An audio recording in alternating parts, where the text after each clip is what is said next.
As a season in the Championship is glooming for Newcastle United, the question on everyone's lips is will they be making a big impact in the transfer window? Despite Mike Ashley running the club like a badly managed hotel, ironically having many faults, the Toon Army have had some superstars with Alan Shearer, Paul Gascoigne and Michael Owen. Maybe not the last one. I'm Cal from What Culture, and here's 8 players you didn't know Newcastle United almost signed.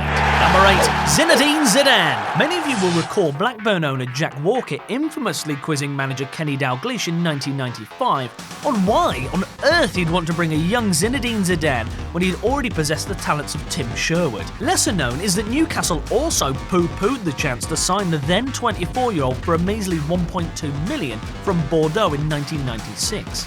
Believing the greatest player ever to come out of France wasn't good enough. In fact, they thought he wasn't good enough to play in Division 1, never mind the Premier League. Well, look where you are now, Newcastle.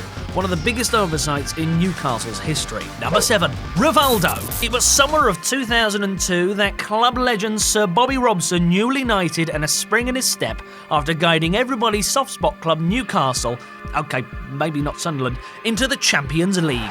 Set out on a mission to bring one of the world's best players to St James's Park. As it turns out, Robson foolishly claimed that in a BBC interview that he would be an honorary Geordie in a matter of weeks. The 30-year-old had a brilliant World Cup, secured a 5th world title and attracted the interest of AC Milan, for whom he signed for on a free transfer.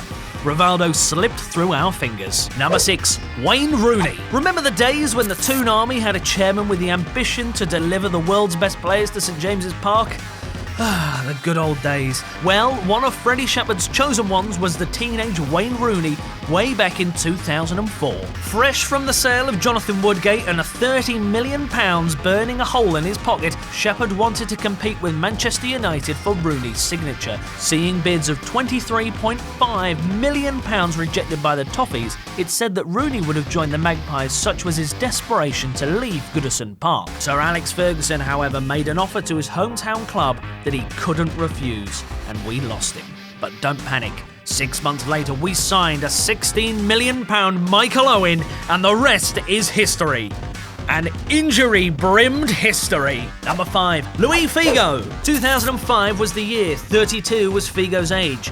£90,000 a week was his price. Although now a free agent following the expiration of his 6-season contract with Real Madrid, he wanted to end his illustrious career in the home of football, England. Newcastle not willing to pay the bill for a Figo-licious few seasons, he joined Inter and won the title in each of his 4 seasons before bowing out the game in 2009. Number 4, Bastian Schweinsteiger.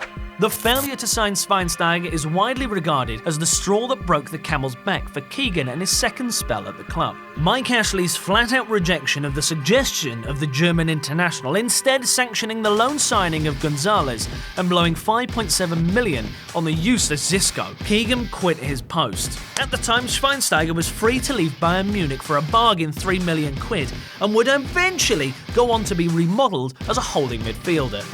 That could have been us. That could have been us. We're in the top 3. Number 3, Luka Modric. A £12 million fee had been agreed and a tour of the training facilities had taken place.